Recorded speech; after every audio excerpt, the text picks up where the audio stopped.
Finally. Breathe easy.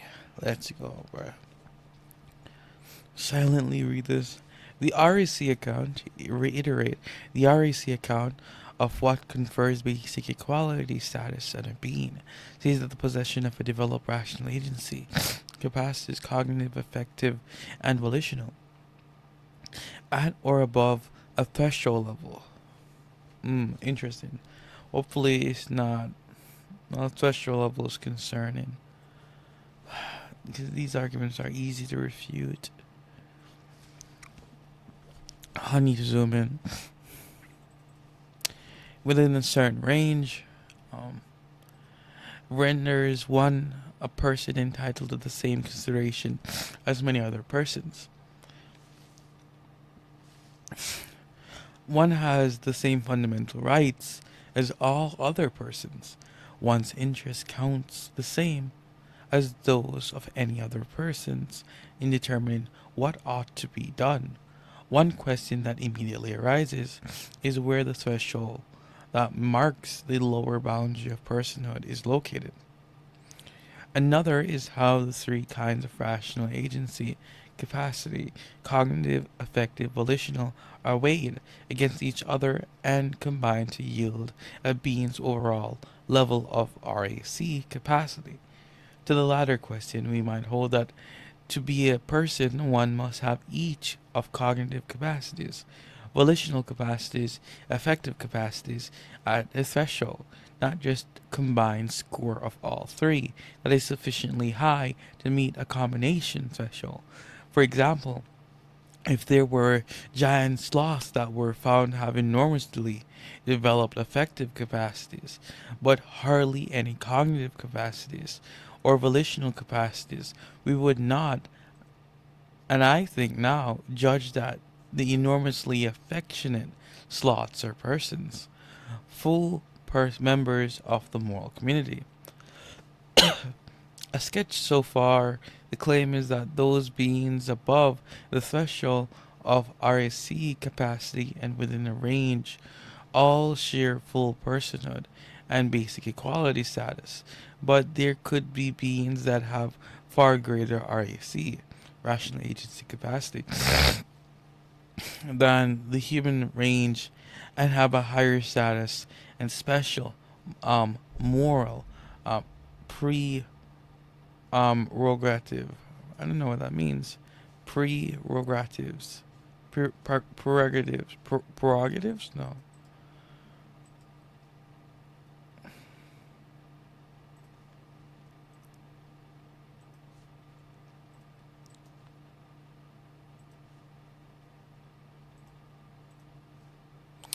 Let's see. Prerogative. Yeah, I'm right. Prerogatives. Since we humans lack any acquaintance of any such being, apart from in science fiction, this issue does not force itself on our attention as a practical matter. I mean, I think this appeals to scale our moral status, and because it appeals to scale our moral status, it doesn't attack the halomorphic or like halomorphic and essentialism are kind of same, but it doesn't attack the rational substance account holder. He doesn't attack the essentialist.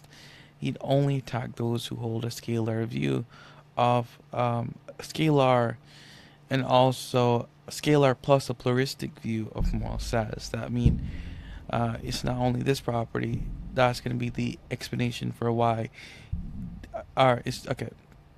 I'll use a bigger word, but unless it's the same effect.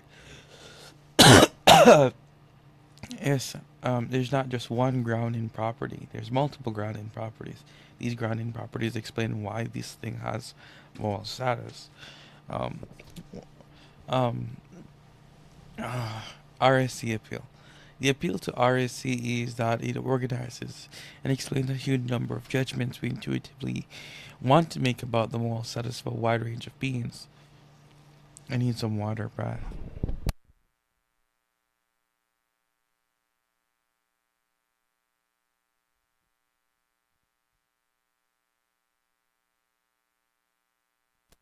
Moreover, the RSC account implies a plausible view of the variable moral status of various non-human animals. The greater your developed rational agency capacities, the higher your moral status. Up to personhood threshold, normal whales and gorillas being smart count for more than cows. Elephants have effective capacities that spiders seem to lack. Killing spiders for fun might be morally acceptable, even if it's not highly virtuous. Killing elephants for fun is vicious and immoral. The fact that RAC is guiding judgments manifests itself when our judgment is tentative and uncertain. If there is a lot we do not know about the cognitive abilities and mental life of whales, there is a lot we do not know about the moral status and moral considerability of these animals. The RAC judgment is made case by case on an individual basis, not broadly by types of species membership. This seems right. A super chimp who is genetically freakish and turns out to have normal human rational agency capacities would qualify as a person despite his belonging to a species whose membership generally lacks rational agency. At that level, in a similar way, as we read fictional accounts of Spider named Carlin, who um, gives stated sage advice to pig acquaintances and has qualities you would be glad to find in a friend. We have no difficulty regarding this individual spider as a person with the dignity that personhood status confers.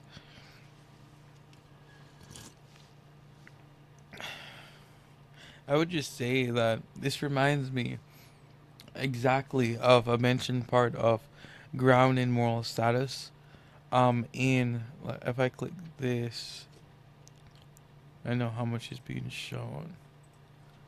Yeah, I don't want to be doxed real quick, so I'm gonna just put this on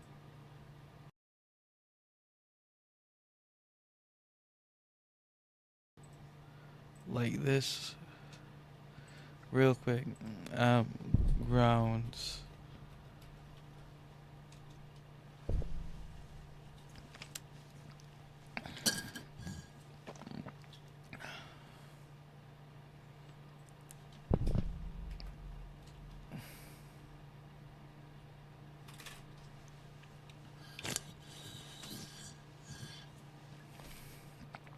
There we go.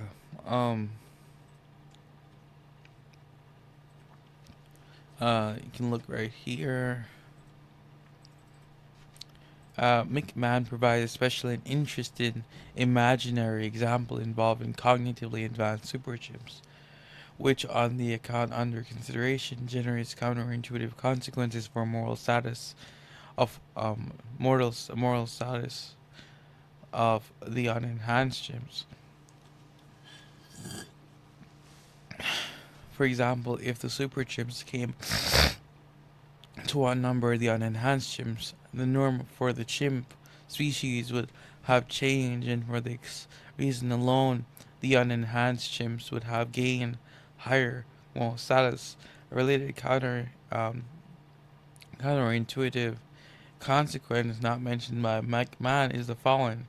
If super chimps become their own species via gene therapy and interbreeding, a cognitively impaired member of this newly created super chimp species with the same cognitive capacities as a non-impaired ordinary chimp, assumed here not to be sufficiently cognitively sophisticated to have full moral status, would have a very different moral status from the ordinary chimp, and yet these two chimps would be alike in every respect, um, other than their species classification.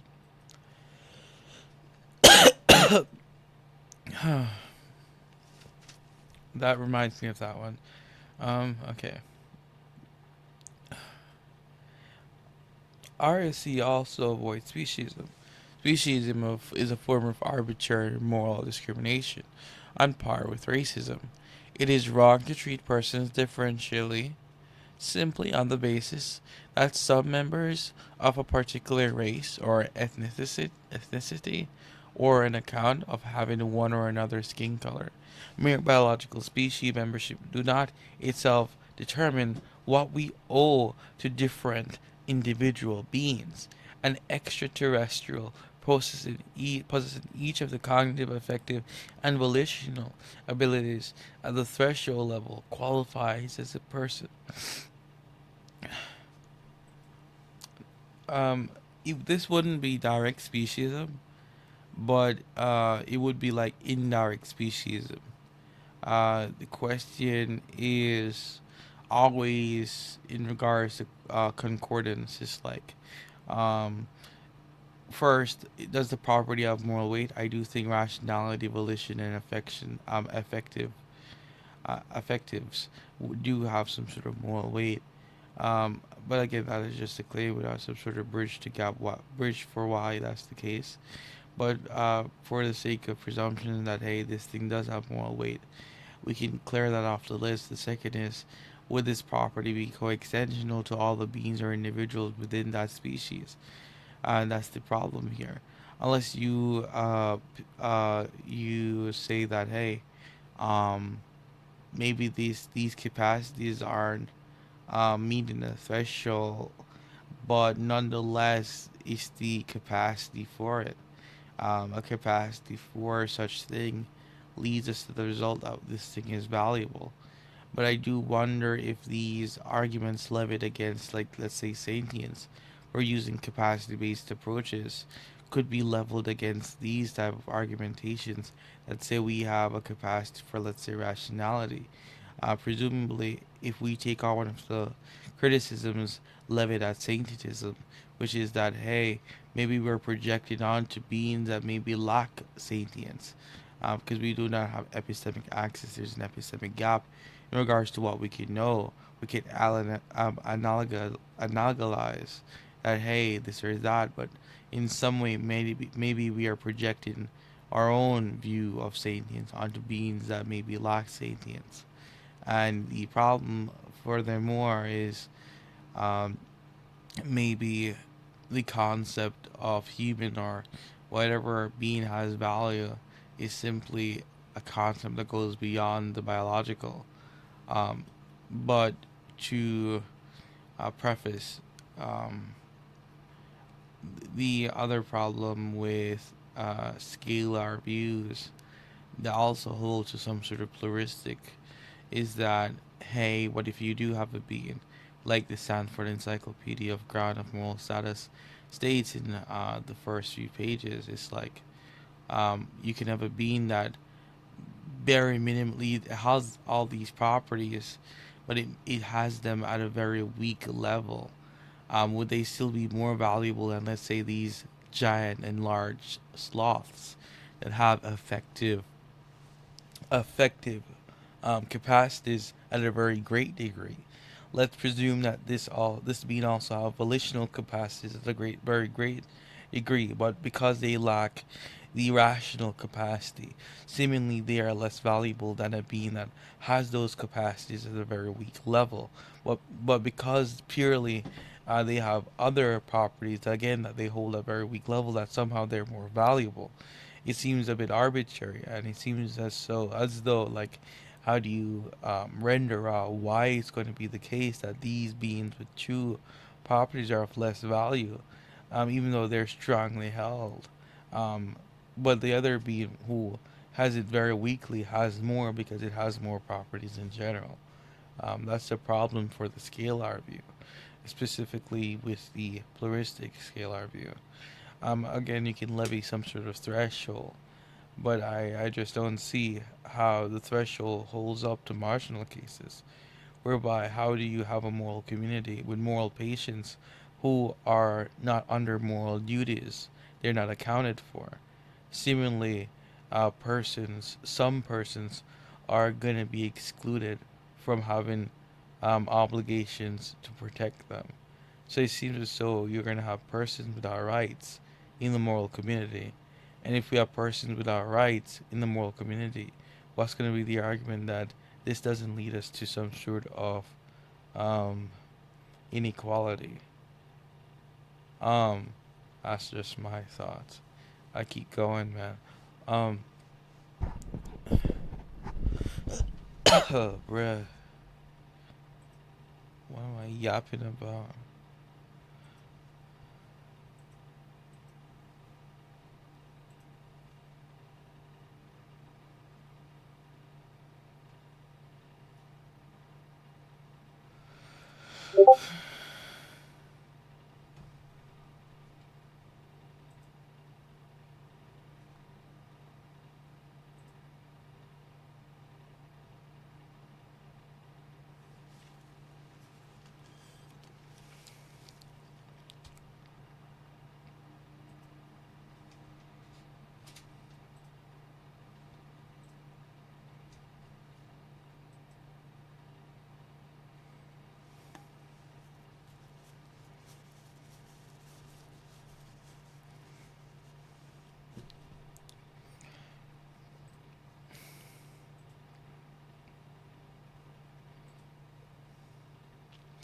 RNC also avoids speciesism.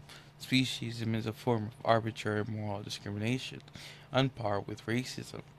It is wrong to treat persons differentially, simply on the basis that some members of a particular race or ethnicity um, have one or another skin color. Mere biological species membership does not itself determine what we owe to different individual beings. An extraterrestrial possessing of each cognitive, affective, and volitional abilities at the threshold level qualifies as a person. Not being human is no disqualification from personhood status. The moral treatment of humans and other animals is regulated by impartial moral principles that pay no heed to species membership. As such, the species of Mori considers this trio of claims. 1. Each individual human is morally considerable and it has speciality high of specality, high status of full personhood, independently of the quality of any of the traits possessed by the very individual. 2. Whether an individual animal is morally considerable to what degree depends entirely on the qualities of some traits possessed by that very individual. 3. Humans are animals, specifically mammals. Uh, since 3 is clearly true, 1 to 3 are together inconsistent. Either 1 or 2 must be rejected, and the better candidate for rejection is premise 1. Rejecting speciesism says nothing about what level of moral consideration is due to any particular animal. It simply says our treatment of all animals must be even-handed, principle-based, and not morally arbitrary. For contrary views, see the example. Um, a controversial but defensible implication, besides having unassailable or at least highly plausible implications.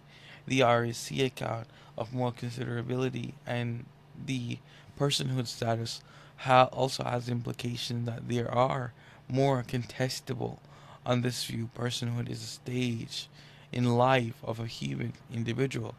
If one is lucky, one starts life as a non-person, human photos at some point in the time acquires sufficient developed rational agency capacities and becomes a person and remains a person until one's death at a ripe old age.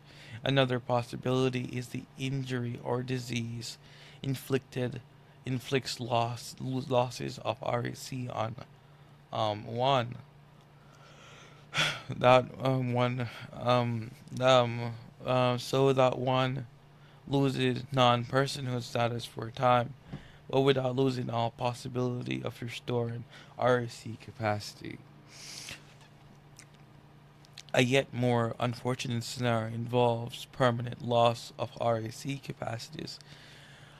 Uh, as a core, for example, when someone is affected with like Alzheimer's disease and gradually becomes severely mentally impaired to the point that while remaining morally considerable, a being to whom we have some duties one drop below the RSC threshold and ceases to be person. As here defined, various forms of mental illness involves combined losses of cognitive, affective, and volitional capacities can reduce one to similar plight. What what by way of moral consideration is owed to severely mentally impaired um, former persons is a vexed moral question. Even the bare bones characterization, respect, and consideration the severely mentally impaired deserves in the laws of most countries and in common sense morality that aligns with the laws. Someone controversially mentally disabled below people with the classic with the basic rights of persons so far as it is possible to accord them to uh, the individual.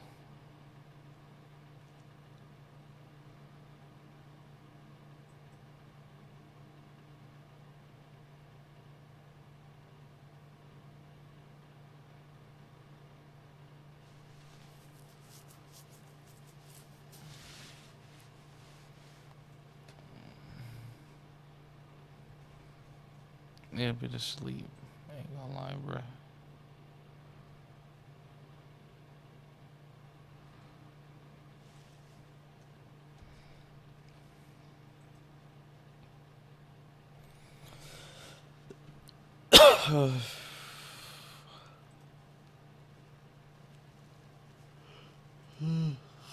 Cause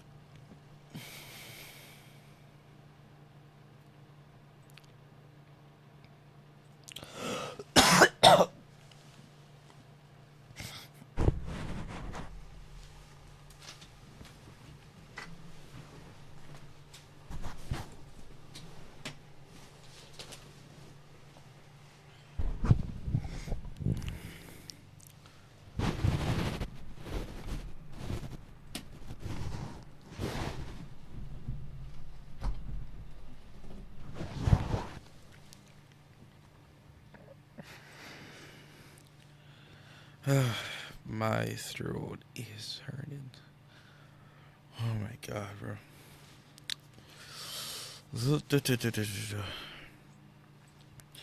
I'm not chewing. I like where this is going.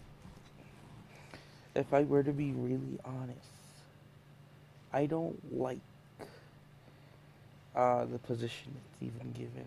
It doesn't seem relevant. It seems easily refutable. I hoped like the author would choose an argument that is like um, really hard to refute. But this seems really easy to refute. Uh, Dude, I fall asleep, right? Damn. Laws of most countries in common sense morality that aligns with the law. Someone controversially mentally disabled below a person.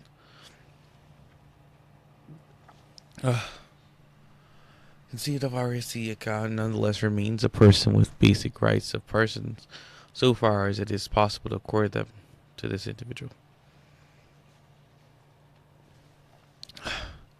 If I develop Alzheimer's that has progressed to severe stage, my wife is moved by pity for my incapacitation, confused distress, the grim future that awaits me, and painlessly kills me. This is legally a murder, and in many people's eyes, murder from a proper moral standpoint as well. Here, in many people's eyes, murder from a here the plain implication of the RAC account are jargly. I'm sorry, what? Okay. If I develop Alzheimer's that has progressed to a severe stage, my wife is moved by pity for my incapacitation, confused, distressed, and grim future that awaits me, and she painlessly kills me. This is legally a murder. Bruh. Wait, man. Damn.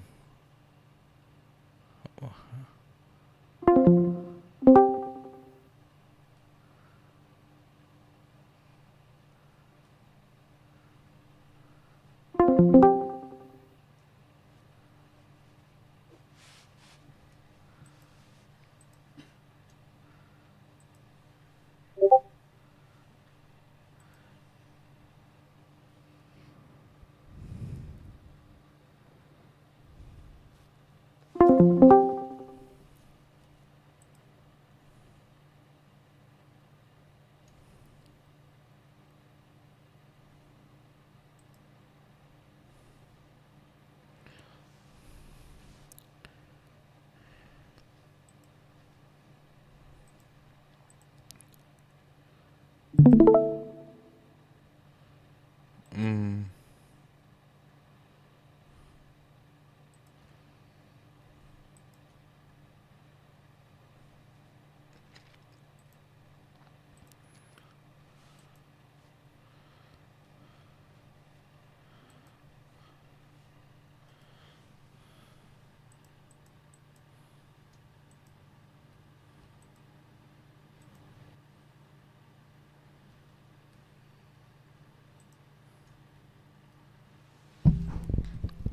Okay. Visit settings. 1, 2, 3. Uh, oh my God, bruh. It's not working. Um, how do I fix this? Oh, I muted and deafened. 1, 2, 3. I guess I'll try. Uh,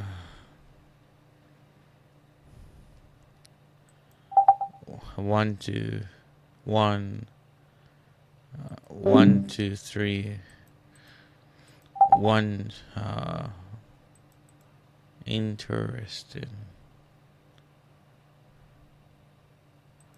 1, 2, 3, bruh.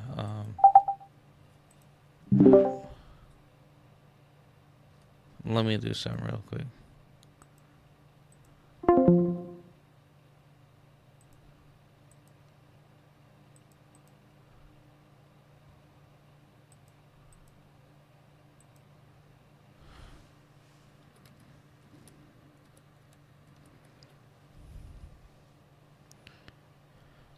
Discord.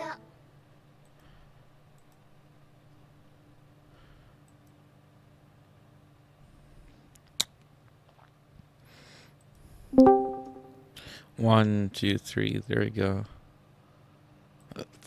All right. If I develop Alzheimer's, oh, there you go. If I develop Alzheimer's that has progressed to a severe stage, my wife is moved by pity for my incapacitation, confused, distressed, and the grim future that awaits me, and painlessly kills me. This is legally a murder, and in many people's eyes, murder from a proper moral standpoint as well. Here, the plain implications of the RAC account are jarringly out of steps with the most people's views, but I would submit plausible nonetheless in their broad outline X hypothesis. I lack the mental capacities of our family cat, and no one would think to condemn my wife for taking a very aged, infirmed, and alien cat to the vegetarian, veterinarian to be painlessly killed. Following standard reflective equilibrium methods for arriving at plausible moral views, we seek a view that coheres with ordinary common sense judgments that withstand reflection, along with the revised judgments that emerge,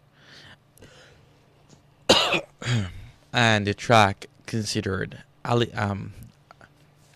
allegiance as less plausible views as are discarded.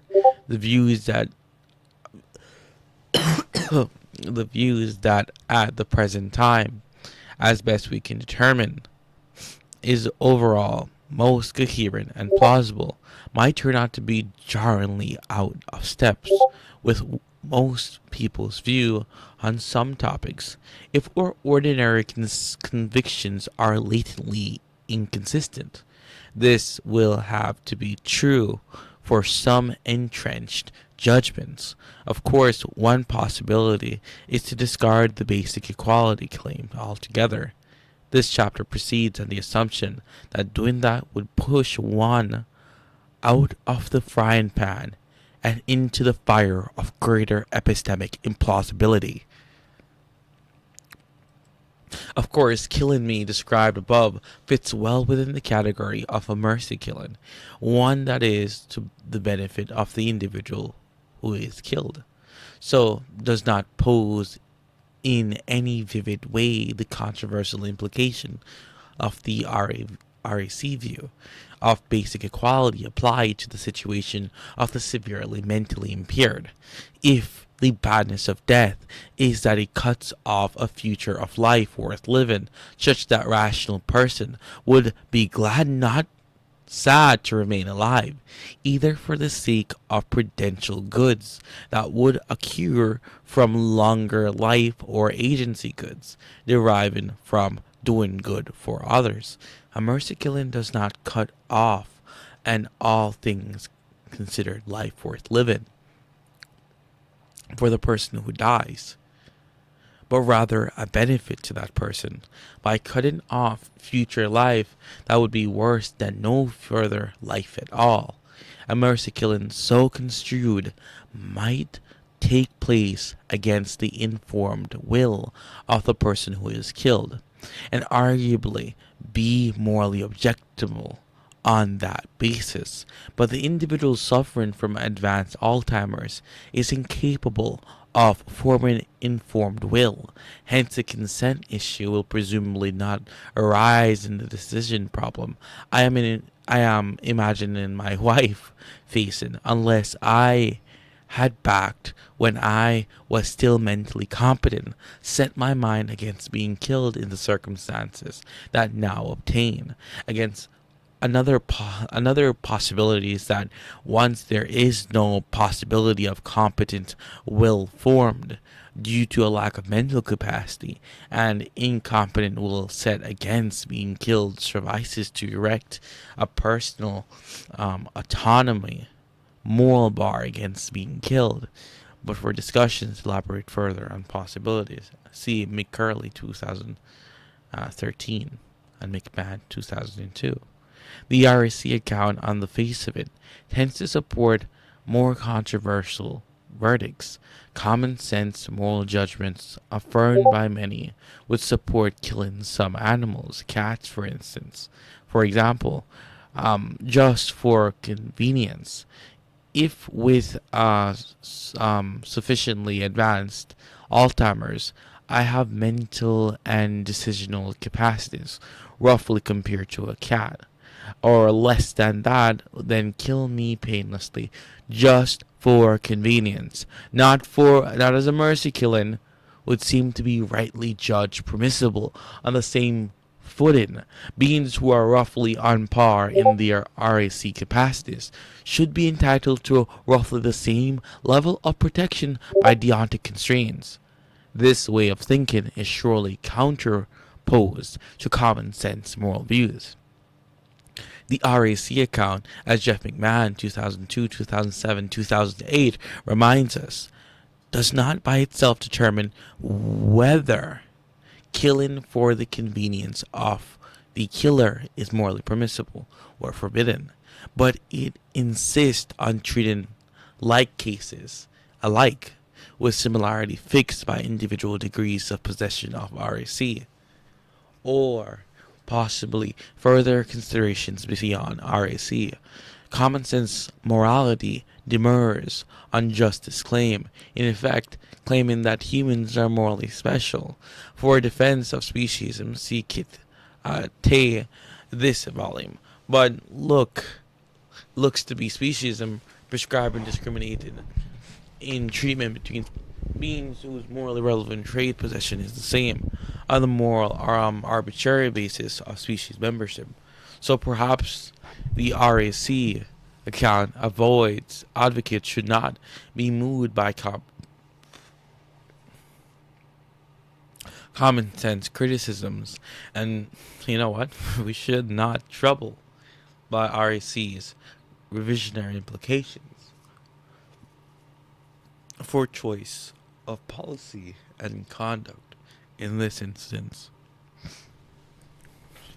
I can think of two reasons for being skeptical of this diagnosis.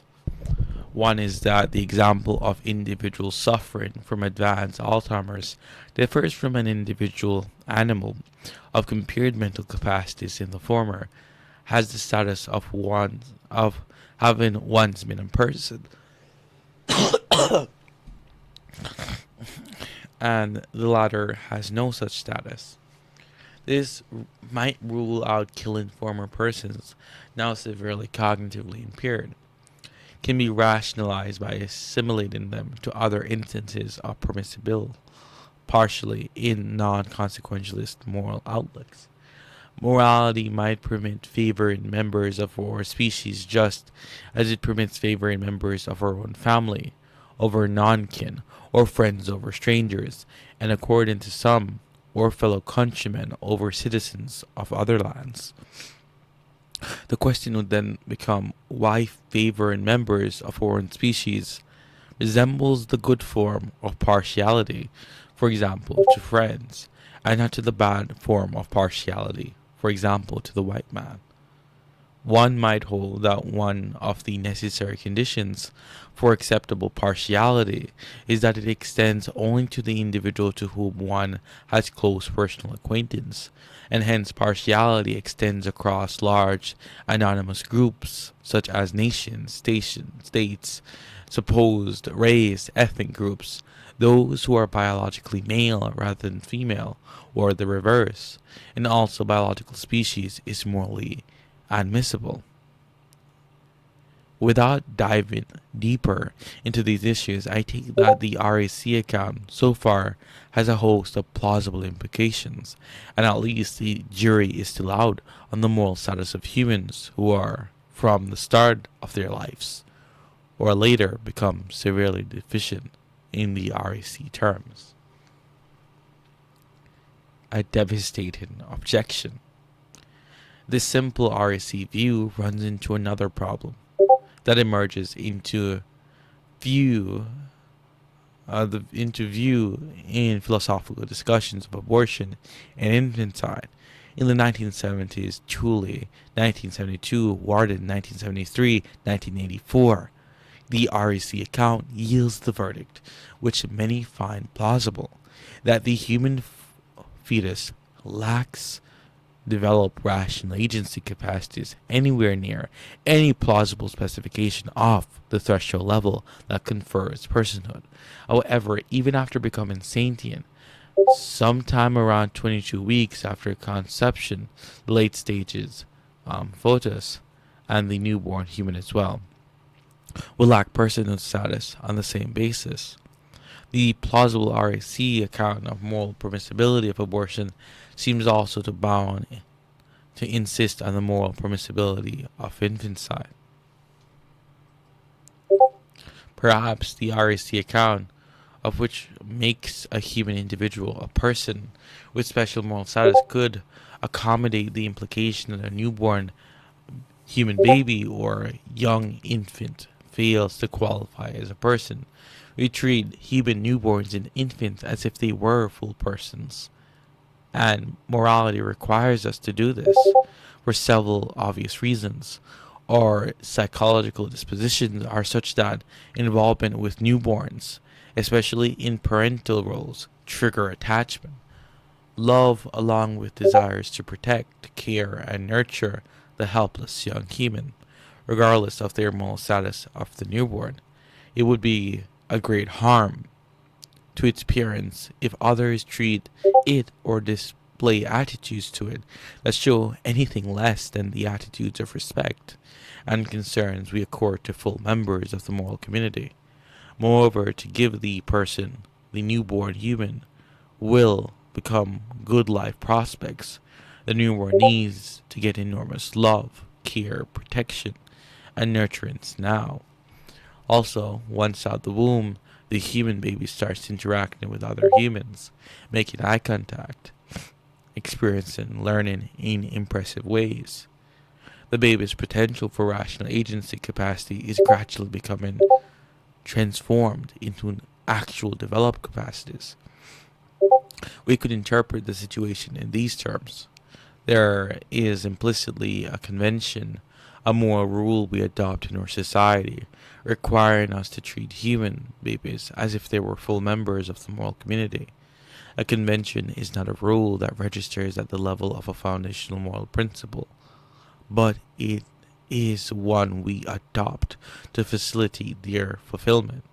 Think of the rule that we all should pay taxes. We could fund governments in other ways, but uninformed taxes seem a good way, and once it is in place, it binds us. However, this proposal for reconciling the RSC account of personhood and moral status with deeply rooted convictions about our moral duties to newborn infants and children looks increasingly implausible, as applied to young children as they develop. The difficulty is that it seems that the grounds for holding that each of us has moral duties to show special care and concern for a human child we encounter, more than whatever duties we have towards a non-human animal. Our duties owed to this child based on its valuable traits that command moral respect. At the limit, it would surely be wrong to kill a young human child just for convenience, whereas it would be morally permissible, many of us think, to kill a morally considerable non-human animal for convenience. For example, imagine a family is moving to a new city where, for various reasons, it would be very hard to continue to care for a pet dog, Fido. They impose painless death on Fido. This is not a murder. It does not seem possible to explain this view of our duties to young children. Suppose we accept it on an RAC account in terms of developed actual RAC of the human child compared to that of the non-human animal that lacks a serious right to life. True, a rabbit's child will have less developed RAC than the human child, but compared a young chimpanzee child and a human child at or just before 2 years of age, before a human child starts to develop the capacity for language use by any accessible, sensible cross-species intelligence or cognitive ability test we can devise, the human child and the young chimp will score about the same. Nor is there reason to attribute greater volitional capacity to the human child than the chimp. But I suppose most will agree that pre-linguistic human children, our child, has a serious right to life, of the sorts that belongs to persons, and that it is stronger than our moral duties not to kill a young chimp, except for good moral reasons. The RAC account comes up short here, Call this the young problem, child side problem. A complication here is that the pre-linguistic human does have some developed affective capacities beyond what the chimp has. And we are supposing that affective capacity is a component of RAC. A very young human child placed so it sees someone stumble across in the doorway will reflexively reach out its hand to help. Whereas a chimp that sees the same situation will show no such behavioral signs of being affected in feelings by what it seems and of caring a bit that bad things not befall the stranger, such as taking a stumble. But this does not seem sufficient basis for our view of moral status of the young human child versus the young chimp. Suppose human children did not start exhibiting any different in affective capacity compared to young chimps until after developing capacity for language use. Turbine, the simple RAC view, appears committed to in the principle moral permissibility of young child inside. Here in principle permissibility, convince though extraneous moral consideration might do so. Of course, in very short time, the human child will start learning to talk and thereby think and reason competently. Thereafter, the human child, though still immature, greatly outscores the chimp in cognitive abilities overall. But the difficulty for the RAC view lies just there. The future developed capacities of the pre-linguistic human toddler do not register as boosting its present developmental capacities, what intuitively distinguish the young chimp and the young human child, prior to acquiring language capacities, is that the normal human has great RAC potential that the chimp lacks, but claiming that the possession of potential for RAC at the threshold level of personhood confers personhood status would be endowing not only the newborn human and the young human child with personhood status, but also the human fetus just after conception, if not the separated sperm and egg prior to conception. The RAC account looks to be unstable to accommodate strongly entrenched moral convictions, some of which appear likely to withstand extended critical deliberation and persist in reflective equilibrium. One can understand why some writers on abortion have been resistant to the idea that having potential for RAC makes a being a person or contributes significantly to it having personhood status.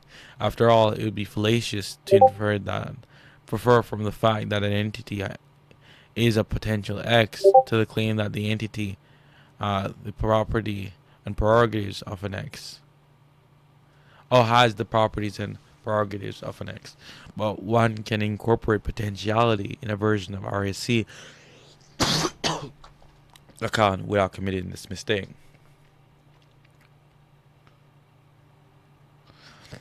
Alright, that was a good read, bro. That's a good read. I ain't gonna lie, bro. That was fun. Um, my throat is burning a bit.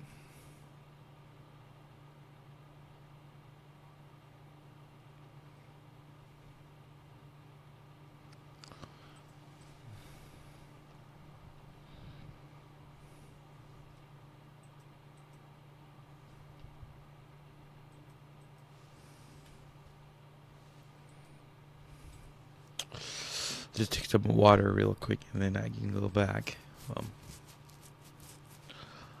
I'm so interested in this modified account. I understand that they've established a lot. I didn't know much about the equality problems in regards to laws, mercy killings, killings for convenience sake, presumably non-human animals seem to get lesser respects in regards to our own psychology to human children. Um, um, but if we want to be fair, if we want to be consistent with our argumentations, it seems as though that we would be able to kill those who are withered and old, those who are grieved by sickness for the sake of convenience. This seems to be the problem, aside from the child inside problem, which is another interesting point raised. The pre linguistic child seems, in most respects, similar to chimp, the chimp child, or whatever. And so you have to defer to some potentiality account. But the potentiality account makes a leap, which is why should we treat beings that lack a property as though they do have this property or prerogatives to X? But I think in many cases, an argument could be made for potentiality, which is like, even though we shouldn't do this, we should do this just in case, to prepare that being for how they will be treated later on, something like that.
The RAC appeal. How far were we up?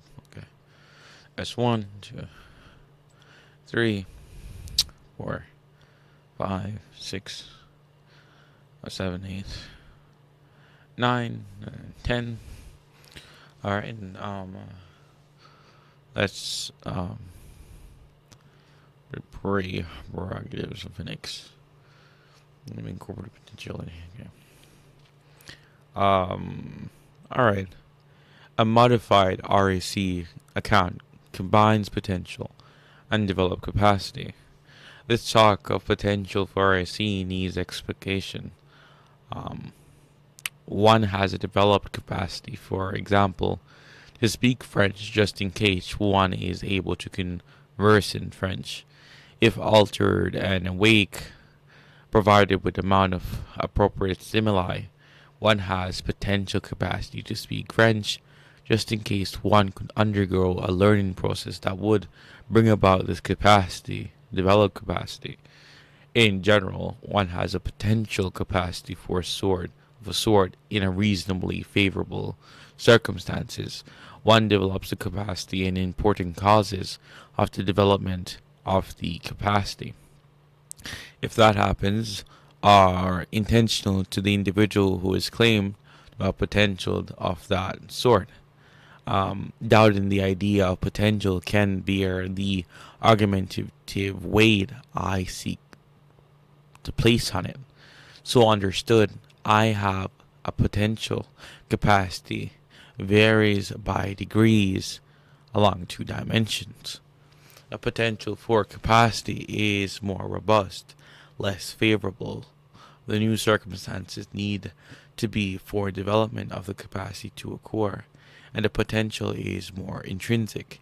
The more it is the case that important causes of the development of the capacity are internal to its bearer, the more robust and the more intrinsic an individual's capacities are potential for a capacity, the greater degree to which the individual has that potential. One might have a potential at one time and not at the other. Another, on the account of potential for capacity just sketched, Aronson has only a small capacity for learning quantum physics because circumstances would have to be very favorable, indeed involving years of study under dedicated and patient teachers. For this capacity to develop in him, a human fetus just after conception, initiating a normal pregnancy, has a good potential to develop the capacities that would render it a person. If a ruthlessly efficient and entrenched dictatorship kills all newborn Jewish children born on the territory it controls, these newborns have the potential for personhood because under readily imaginable and generally available favorable circumstances, they would undergo this development. This can be so even if there is no close possible world in which the dictatorship collapses or mends its ways so that a Jewish child, a Jewish newborn, has a good circumstance, a good chance of surviving past infancy and beyond. A modified version of RAC and personhood can incorporate potential capacity in a way that accommodates the judgment that the young child, by virtue of possessing of RAC traits, has a serious moral right to life greater than of the chimp, while the human fetus lacks such a serious right to life. The modification is maintained that having enough developed RAC is necessary for personhood, and that at any level of developed RAC, having greater potential for RAC up to the personhood threshold amplifies one moral considerability. The scare quotes around the word enough in the previous sentence indicate that a satisfactory elaboration of the view would have to provide a non-arbitrary specification of the sufficient level. I suppose one should work to specify this level by considering a range of examples involve beings with a range of developed RAC along its various dimensions and judging in which examples there is and is not full personhood.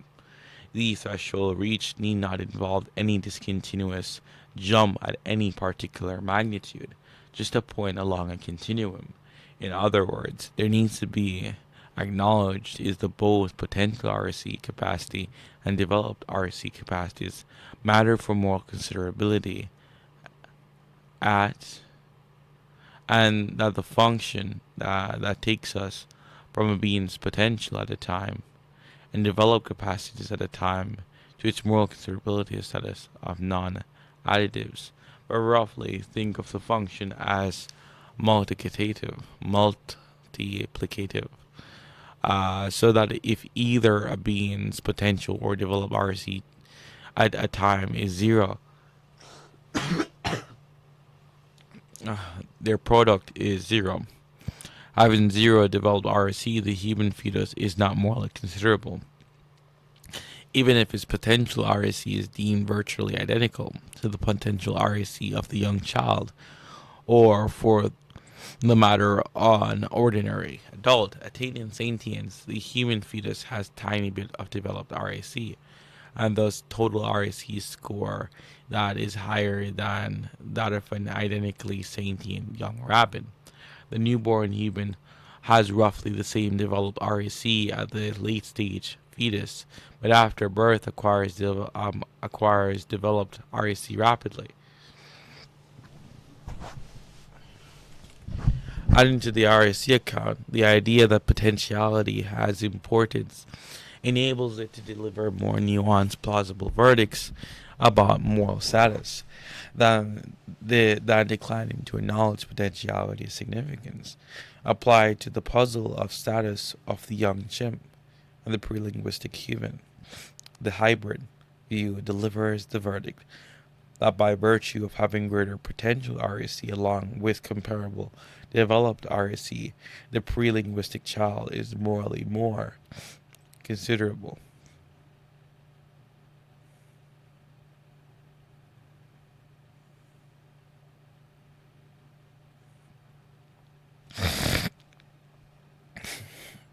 Considerability more person-like than the chimp, so has a much more serious right to life, depending on weights and numbers assigned.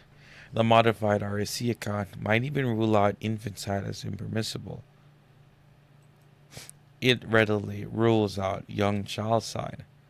More would need to be said about how potential and developed RAC interact to determine a being's moral person moral status before we would be in a position to assess the proposed modification of the RAC account. The loose sketch offered so far just provides a framework within which specific candidates' view might be developed. One might hold that at some level of developed and potential RAC, a being with greater potential RAC and lesser developed RAC can be altogether morally more considerable, closer to person status, than another being with lesser potential RAC and greater developed RAC. One might hold that beings with potential for personhood level RAC as a developed RAC increases at some point of increased developed capacities becomes very close to being morally considerable as beings with developed RAC. At the personhood threshold, in this circumstance, further RAC gains attain. For this being increases. Its moral considerability only a little.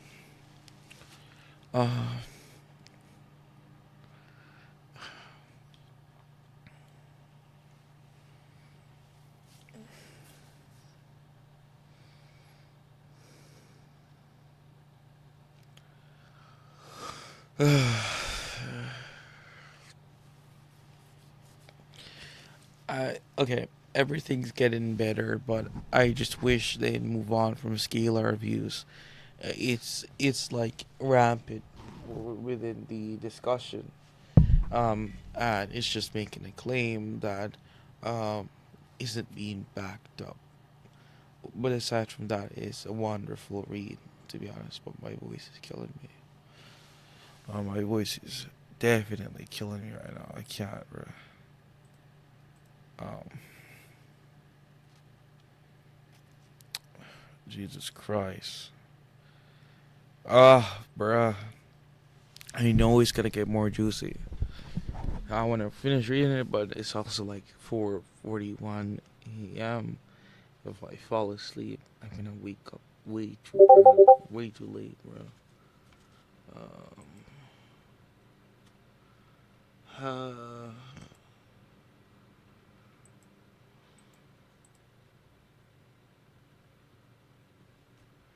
okay, all right. I'm gonna go, man. I can't. Later on, wait. Actually, I'm gonna read through it. I ain't gonna, I ain't gonna mess up, bro. I got this, man. All right, let's go. I can you do this, man. Stay up. Notice, notice, the sketch is modified on RSC view. It does not entirely remove the counterintuitive shadow that we seen. Like my voice is breaking, bro. Fallen on the RSC account. That is to say, neither the modified RSC nor the simple RSC accounts yield the verdict that newborn babies, the infant, or even the young toddler retains full person status, given their developed RSC remains sub-threshold. But this may not matter much. Notice how on the modified RSC account, one, a baby that has potential for person level RSC has enough developed RSC, and even more differently, the young child with even greater developed RSC and the same potential for personhood level RSC, greater blah blah, older child develop linguistic capacities.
Okay, if I read this, I can be finished with like that part. So I think I've been reading through a bit of it. My voice is completely cooked, but I'll continue reading.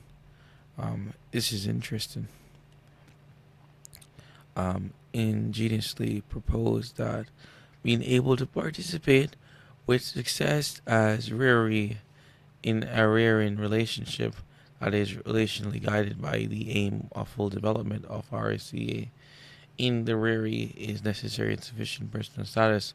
They add that this criterion, someone with the duty to care for a young child, even one with tragically limited RAC potential, is rationally guided by the aims of full development.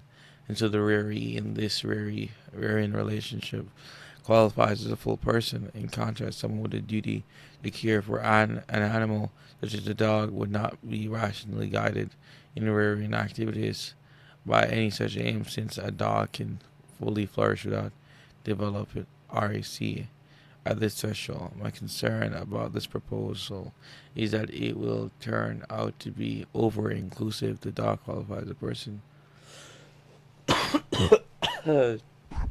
Oh my god, bruh. Veers into speciesism with no human. No one, or for example, a dog. Well, a dog qualifies as a person, but the dog is arbitrarily excluded from the status. The problem is that it is plausible it's plausible to hold that there is one invariant ideal of living a flourishing life, the same for all beings that have any capacity at all for good life. It would be wonderful, for example, if dogs could learn physics without offsetting losses.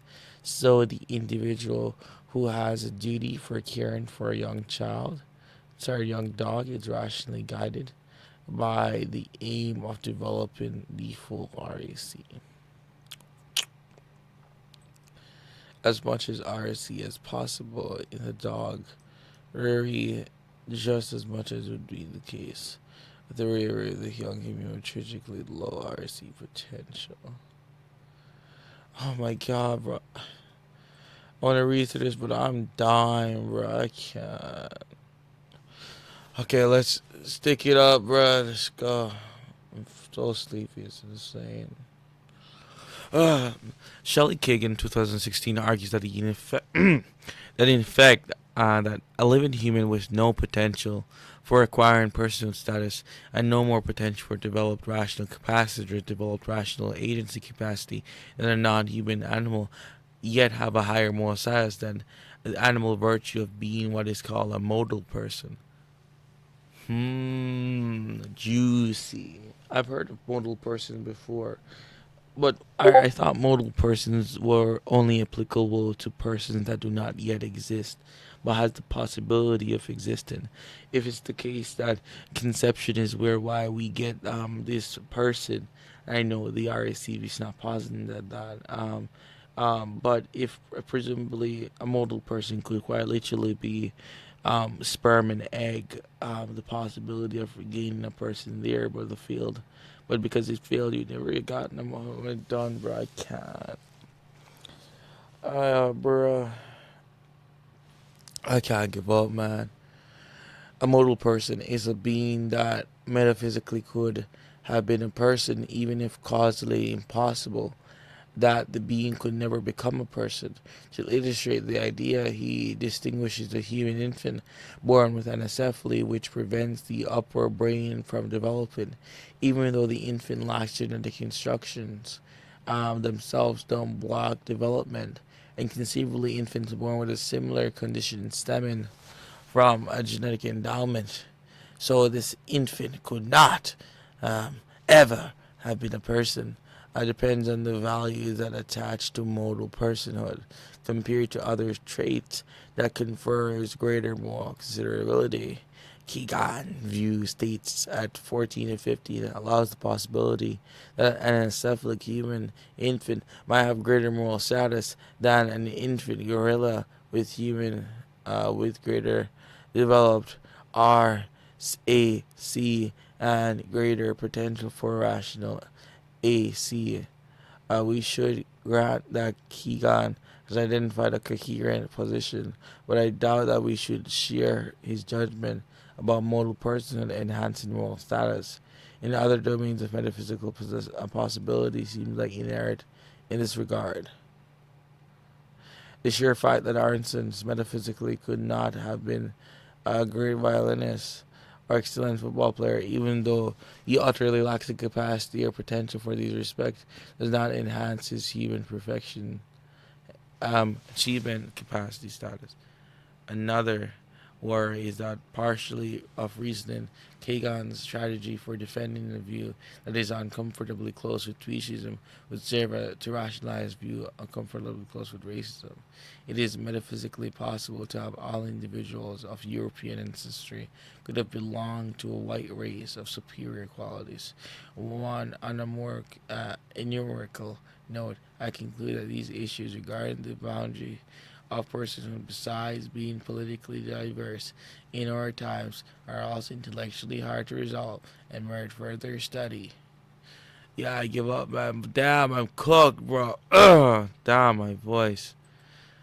I see, man. That was